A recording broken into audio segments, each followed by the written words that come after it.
like, I don't know everyone in the school, of course. I feel like it's a cozy community. Like you can get to know a lot of people, and I like that idea because we're all kind of connected, and also at the same time, as it is highly selective, most of the students here are really, really, or they were really, really top in their schools. So I feel like I wanted to be surrounded by people that had the same drive as I had, like to be like literally like ever better, the our motto. But I think that for me was one of things that I liked about the U of R the most, that they had this like the students were really like competitive, and they were really like very good at what they were doing in high school, and that like inspires me every day when I'm in class, like because I get to learn from my peers, and I think that's really cool. Great, thank you so much. And if you see me pause my mic, it's just because I have fur children, so you may or may not hear them in the background at any point. So I hope not, but they're behaving so far. So continuing on, let's chat a little bit about, an overview of the admissions processes in general.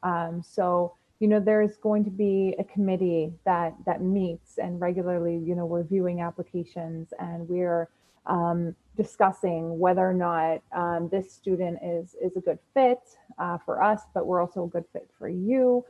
We are in charge of sculpting the incoming class each year. And what I mean by sculpting is we are definitely looking at initiatives of the university. Is our diversity in a good spot? Do we want to be sure that we're admitting more students from certain countries or from certain backgrounds? And this applies financially too. Are we giving enough students? Do we have enough students that we are giving, aid and all of these different considerations? So we're going to like sculpt that. And it's sort of like a work of art, right? You have 29%, I mentioned is our admission rate. So we're going from that 20, I think our last year pool of applicants was over 20,000 applicants. So of those, we're choosing around 6,000 or so students who will be admitted, and ultimately about 1,500 or so will be enrolled for the following term. And so that sort of just gives you an idea of, the competition. It is competitive, but, I fully believe, and I absolutely love my students to see, the diversity that they're bringing, and the leadership skills. So these are all really important. We're looking for fit. It's a two-way street. Are we a great fit for you? Are you a great fit for us? So it's kind of determining that is really critical. Selective colleges are looking for, of course, intelligence. I'm not going to sit here and tell you that your grades don't matter. Academics is very, very important. And, I'm certainly hoping that you are taking rigorous classes if they're offered to you. But, we are going to look within context of your school. So don't worry if you don't have those opportunities available to you. We do use that context. And we're looking for achievement and character building and leadership skills. These driving forces of what will make you successful at our campus. And that's for, most selective colleges are really looking for that. And I mentioned before, the diversity piece is also very important. So not just geographic diversity. I think that's the one that really comes to mind most times when you mention diversity, but religious diversity, socioeconomic diversity and balance. And do you have any, do you have parents or family members that have attended the institutions you're interested in?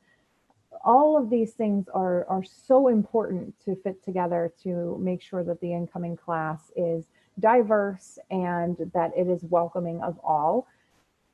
And yeah, we don't have quotas. So I've heard that before. I've been asked, do you have a quota on how many students from, this country that you'll admit? And there really isn't anything like that. We're just trying to make sure we have a very good balance. Let's see here. Oh, sorry. Oh, I just wanted to add something real quick. Yeah, please do, Fernanda. Like the U of R is really like international diverse. I think if I'm not wrong, like international students are around like 30% of our like population, if I'm not wrong. And that really like you can feel it on campus. Like there's so many international students like from different countries in different like religions, cultures, yeah, like definitely socioeconomic backgrounds.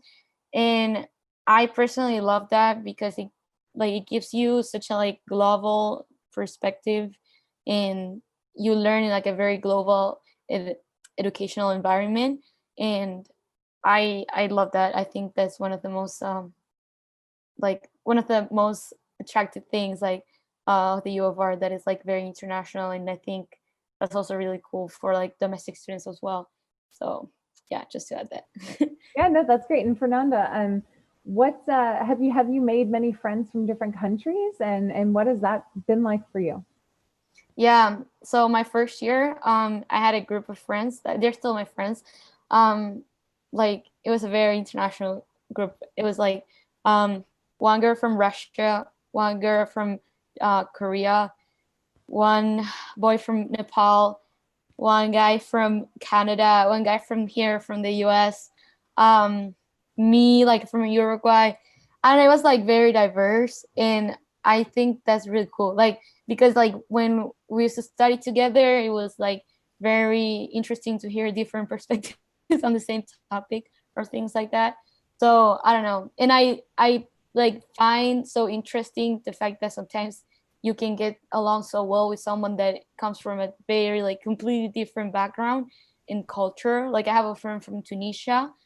She's like we're like very similar, and I can't believe that sometimes because we are like super different culturally speaking. So yeah, I think that's super cool. That's wonderful. Thank you so much. I'm glad that you've made all these friends from different places. I certainly, every time I walk around campus, there are just it's so vibrant at the U of R. Like you mentioned, we have about a 30% international student population on campus, which is just really healthy, and it brings all that great perspective and learning, mutual learning. Because there's definitely, it's a two-way street for learning from the students and from the perspective of the students coming into the States to study and bringing their culture and perspective, but also it's a learning experience for domestic students too, and those from other countries to also share that learning.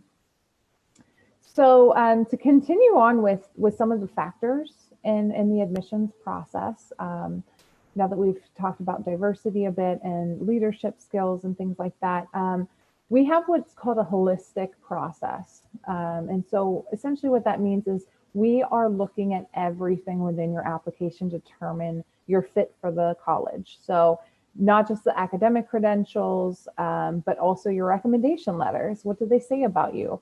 Your essays, scores if you decide to provide them. Institution to institution will vary on whether they require standardized testing. At the University of Rochester, we have been test optional since 2019. So, you will in no way be negatively affected if you do not send scores. Fernanda, did you do test optional for the U of R or test flexible? I submitted my SAT, yeah, but just my SAT and my TOEFL that was required. The TOEFL because I come from a non-English speaker country, and but I did not submit like the other like SAT subjects and all that. I think yeah. So. Okay. Awesome. Mhm. Yeah, and that's what I usually recommend to students. If you are comfortable and you're proud of your score and you feel like you've done it's something that really reflects your abilities, absolutely send it. But if you have any hesitation, we are not going to penalize you for that because, believe it or not, not everyone, just because you don't may not test well doesn't mean you're not smart, right? So that's just one um, piece of the whole puzzle. So setting scores, participation in school and community life. So what are you doing outside of the classroom? Are you involved in organizations? Are you an athlete? Are you a community service member out working and helping others? What does that look like for you? These are all things that we are specifically looking for.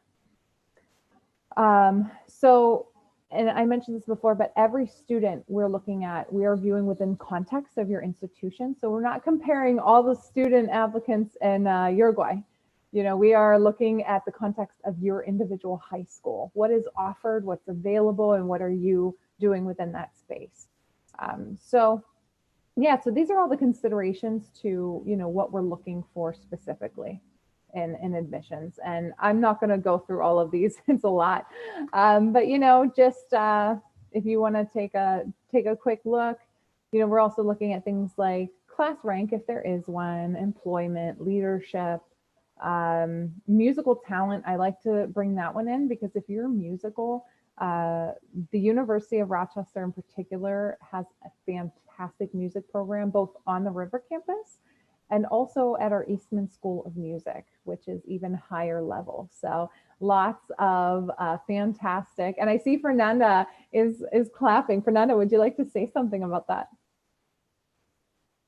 Yeah, I really like Eastman. I I don't play an instrument, but I dance, and I took some dance classes, and I think I love the fact that sometimes like um the dance department does collaborations with the School of Music, and they like perform, like the dancers perform with the live music, and I think that that's really cool. And I also like the theater. Like I remember in orientation we went there, and it's like beautiful, and there's so much talent. I really like it. Yeah, that's wonderful. I'm so glad that you've enjoyed it.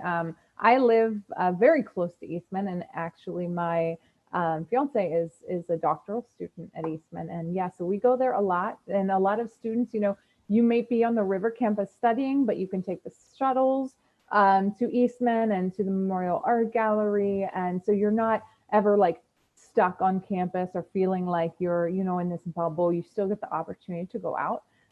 So but besides that, you know, there's also a lot of other factors and considerations within admissions. And again, just for time's sake, I won't go through all of these, but hopefully you got to take a little gander at those. Now, I'd like to switch gears a little bit. And Fernando, I'm going to call on your experience a lot here. And in terms of making your application stand out, what are some of the things that you can do, the tips and tricks to really make your application stand out in the sea of others? So I get this question a lot in admissions. You know, what can I do that makes me look, you know, better than the next applicant, or, you know, at least very competitive? And so these are just a few examples. You know, preparing yourself with rigorous academics in your high school is very important. So if you've been taking, whether it's APs or IB, perhaps honors courses, or maybe you're taking dual enrollment at a local college. So any of these things are going to show us that you are ready for college level coursework. And also, you know, some other significant things that stand out, or how are you making a difference? So Fernanda, with the school, our motto being Meliora, which means ever better, you know, what does that look like for you? And how do you see that effect on campus? You mean to like Meliora? Like how can I see Meliora on campus? Yep. Yeah, like I don't, it's hard to put in a words, but basically you can see how like students at U of R try to like, they're kind of like overachievers, you know, like they want to do things all the time, and that is like research, for example, is very strong. I know a lot of students have interest in research, and they're like very involved on that. Then like social justice issues, where like with a lot of things happening, right now, and I see like how students are getting involved with the community and trying to like go beyond and really like do things in terms of like, yeah, like trying to like make the campus better, you know, like petitions going on. I think a lot of that. Also, there are a lot of students that I know that are interested in entrepreneurship, and they're also like trying to like get involved with the startup community here in Rochester and with their projects. And then like you can see also like the student organizations trying to push like events, or even though like for example with COVID is really hard, they're still doing that, and they're still like trying to you know, like get good grades in school as well, uh like doing all this, getting involved on campus and with the community as well, but also like trying to be academically competitive as well. And also like in terms of values as well, I think uh, this University of Rochester students are really, you know, like they share a lot. They're very like there for you. I think like I never felt um like I never felt bad energy from any student. Like I think if I had any problem, I could reach out to like any person on campus here, like if they, I don't know, and like they will be there, you know. So I think that as well is important. And yeah, and in terms of like making your application stand out, I personally think that your application has to tell a story, like your whole application, right? Like your essays, where you're going to study, your like letter of recommendations. Like I think one of the things that helped me a lot was like seeing the application process as like telling my story, you know, telling what I want to do, tell my background, and like having that connectedness like in the application materials. I think, yeah, that's like another thing that I just wanted to say that I think is important.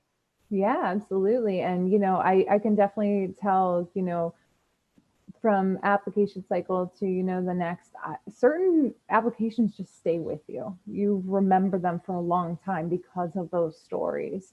So, whether it's a student who is a refugee, perhaps, or, someone that unfortunately had to move around a lot and found themselves facing very difficult situations, anything that shows us your unique experience, and if you frame it in a scope that is very specific to you, that's going to help your application stand out so much. So Fernanda, that was great advice. I think that that's one of the like the biggest things that you can do to ensure that you're standing out. And also, what are you saying about yourself in the personal statement, the essays? um, this is also important. So I've actually read an essay about like a student talked about making peanut butter and jelly sandwiches with their grandmother from an early age. And I don't even know if you even eat these in Uruguay. I probably think you're way healthier than I am. So, but it's something that like just kind of stuck with me because it was so unique and I'd never really seen that before. So finding things like that, and demonstrate interest. So by being here today, by viewing this presentation, you are showing demonstrated interest. Same with interviewing. Fernanda, did you do a virtual interview when you were applying to the U of R? Yeah, I interviewed a student interviewer. Yeah, she was very cool. And I felt like it was like, I didn't feel like it was an interview. It was more like a conversation, and just telling about myself, what I do, what I like doing. And yeah, I was like, I think that interview like really, like it didn't feel like an interview. I think that was the like a very good thing, because I feel sometimes people get nervous and that plays against them. But the fact that the student interviewer made me feel like very comfortable, and it was more like just chatting, that was definitely helpful. That's fantastic. And, I actually would almost prefer to call them um, prospective student chats rather than interviews, because it's very much the same whenever I interview students. It is definitely a back and forth conversation and not like a job interview. So that's also really important. But these are things that show your demonstrated interest in the university, which is always very attractive when you, when you've applied and are really involved in getting to know the university. We also have a lot of virtual events, anything you attend that way, even including this one, sorry, my words. Yeah, anything that you do extra is going to help as well with this. So we already talked about the interview a little bit. So look at the schools you're applying to. What are their interview policies? Are they required? Are they not required? I would like to share that if they are not required at institutions that you are interested in attending, I would err on the side of caution and do them anyway. Sign up for some interviews, because that is always going to serve you better in the application process. So, really put a lot of thought into interviewing and essays, because they are the place in your application that you have the full control over. I mean, at this point, you can't go back in time and change your grades. You can't maybe tell your recommenders what to write about you, or go back in time and join more organizations or anything like that. But you can absolutely shape what we see, in your essay and in your interview. So those are the things I would really practice on. Stay unique, stay genuine. We definitely don't want to see things that tell us that you're, it's kind of obvious to tell when a student isn't comfortable with talking about themselves in an essay. Maybe they are really trying to highlight something that's not really that important in their life. Those things actually do come across pretty clear. So just be genuine. You don't have to be, the president of your school to have great experiences still. And prepare some thoughtful questions. And then just really quick, because I know that we wanted to get some Q&A time here coming up. Early decision. I get a lot of questions about early decision. Should I apply regular decision? And I'm just going to put it very simply. The example I like to give is I attribute it almost like to a marriage, right? So if you know that we are the one, we love each other, you want to come to the U of R, we are going to be together forever, absolutely apply early decision, because that is a binding agreement. So we will look for you to attend if you are accepted early decision, and you do need to withdraw from your other institutions that you've applied to. However, if you are just kind of dating around, just kind of feeling things out, seeing, what's going on, and you're not committed necessarily to any one school, apply regular decision. It will not harm you. You'll still have a great chance to be admitted. And so there are few disadvantages to applying RD to ED. Fernanda, what did you apply as? Yeah, I applied as early decision as well.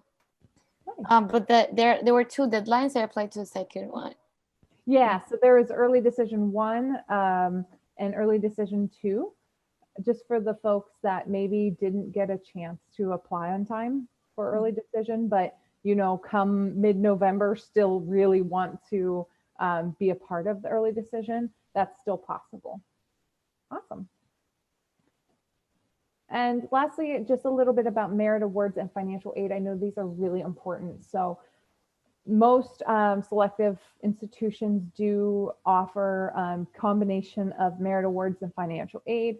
Financial aid is more on the side of loans, grants, and work study. So if you're not a US citizen, that is less of an impactful thing for your sort of overall financial aid picture. However, we do also offer a lot of merit scholarships. So it's something you don't have to apply extra for. You just are considered automatically upon admission to the university, and we will award you the highest one you are eligible for. So Fernanda, did you receive any scholarship for the U of R?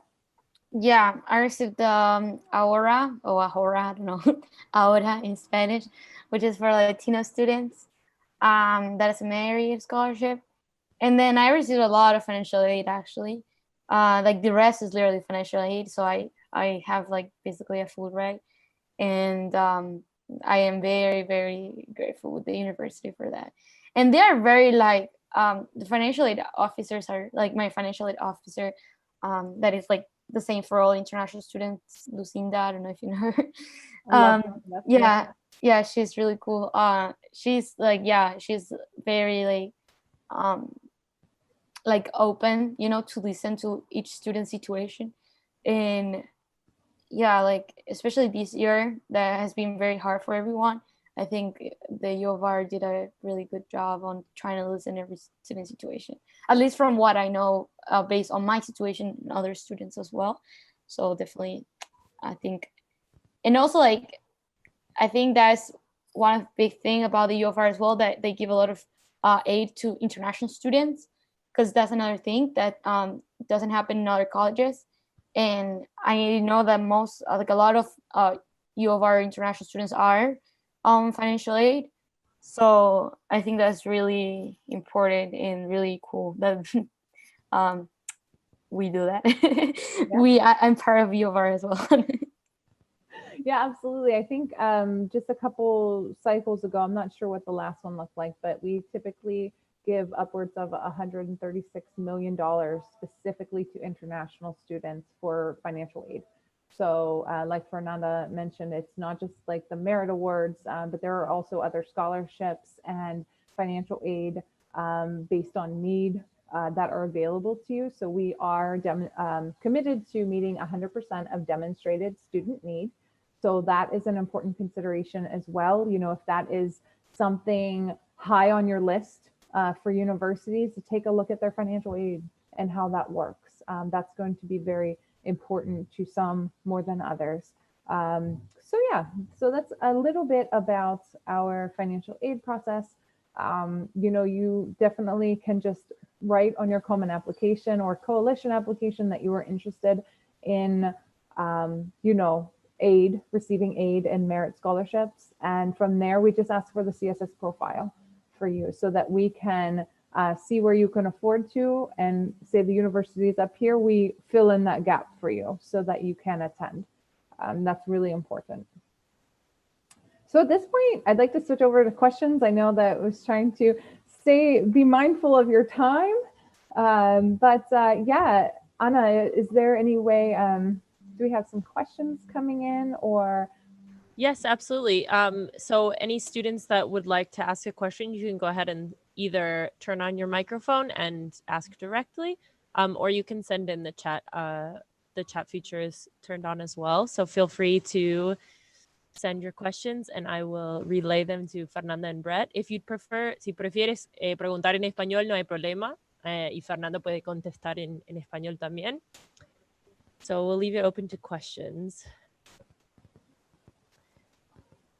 I guess to get started, Fernanda, do you want to talk about maybe what was the most impactful extracurricular activity you participated in last year? Puedes responder en español si quieres. Okay, yeah. I'll just share. Okay, wait, in español. Sorry, it's like changing my mind from English to Spanish. It's a whole thing. Or the opposite, right? Spanish to English. Pero la actividad extracurricular más que más me gustó fue, y es todavía, Girls Who Code.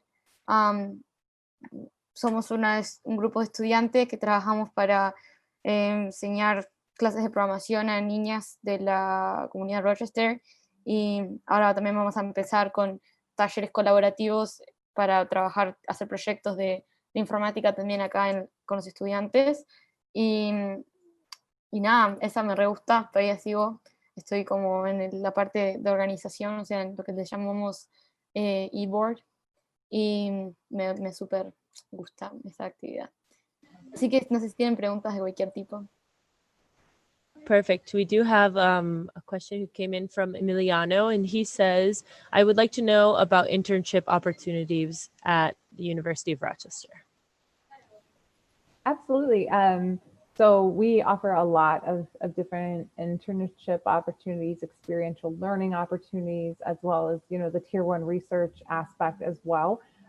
So I think it's something like 77, I believe, percent of undergraduate students at Rochester complete research at some point, but also around that same amount of students are completing internships as well. So whether that's in the city of Rochester, which is just, you know, just a few kilometers up the road, or you know, going home for the summer, completing internships there, or staying over the summer and doing so. Lots of opportunities there. And Fernanda, you stayed this summer, right? Did you have an internship, or what was that like?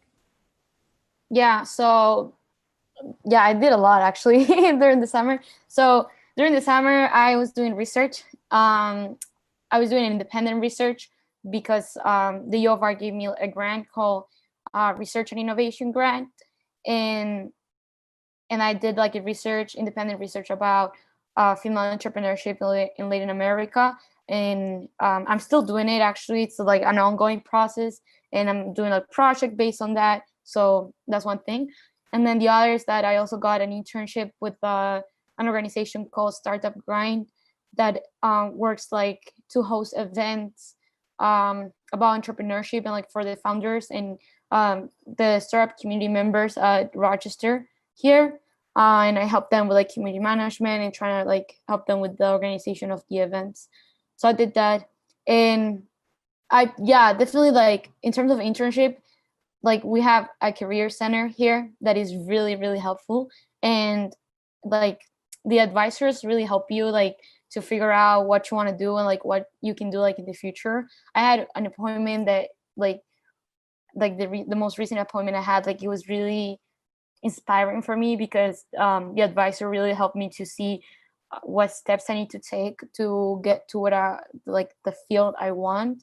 And I think that's really helpful, and they help you with the resume. They have a lot of workshops, and as a first year maybe you don't think much about that, but like as the time goes on, you realize that you have to, and that like you have the resources there. You just need to go and like talk to them. So I think, yeah, definitely like there are a lot of opportunities that they like for internships and like to get internships. And also like CPT, which is like an authorization that you need to have when you're an international student. You want to work outside like of the campus, like, but it has to be related to what you're studying. It's really easy to process. It's like literally just takes like a week or less to get the CPT. So yeah, like I think that also really helps, and you can get it more than one time. So yeah, that's on my experience. I really like it. All right, thank you, Fernanda. Do we have any other questions? I don't see any more in the chat, but if anyone would like to turn on their microphone, you're also welcome to. Any last questions? Well, if you do have any questions that come up in the future, always feel free to contact us at Education USA. Also, Brett's email is on the page. So if you'd like to contact the university directly, I'm sure she would be open to answering any future questions. And we're actually going to now connect with the embassy. The U.S. Embassy is currently live at Expo Prado. So I'm going to pass them the word so that they can share a little bit more with the group. Thank you all so very much. Apologies for the earlier technical issues. We're thrilled to be here, and thank you very much for our participants here on this webinar. Some really sage advice that I'm hearing, especially from you, great experience. We, as the U.S. Embassy, are absolutely excited to be here after 10 years in Prado, so thank you. We invite you to come out if you are down here in Montevideo to come visit us here at Prado. And of course, participate in our webinars this week, today, next week. We have a fantastic lineup of webinars and Education USA webinars, of course. And we are showcasing the programs and the different fantastic educational opportunities in the U.S. So we look forward to seeing you soon, and we hope that you enjoyed this webinar and will join us for future ones. Thank you so much, Heather. It was great to see that you guys were able to have the presentation up in person as well. I'm sure that lots of students will be joining. Like she mentioned, we'll be having presentations from today through the 20th of September, along with the Expo Prado. So feel free to check that out on our social media and the social media of the embassy to see the other webinars. Thank you again, Brett and Fernanda, for presenting, and thanks to everyone who joined. Have a great thank day. you so much. Have a great day. Enjoy Expo Prado, and I hope that your coming school year here, I guess we're in it already, right? Is as successful as possible and seamless for you. So I hope you enjoy your senior year. Thank you for inviting me. Ciao. Ciao.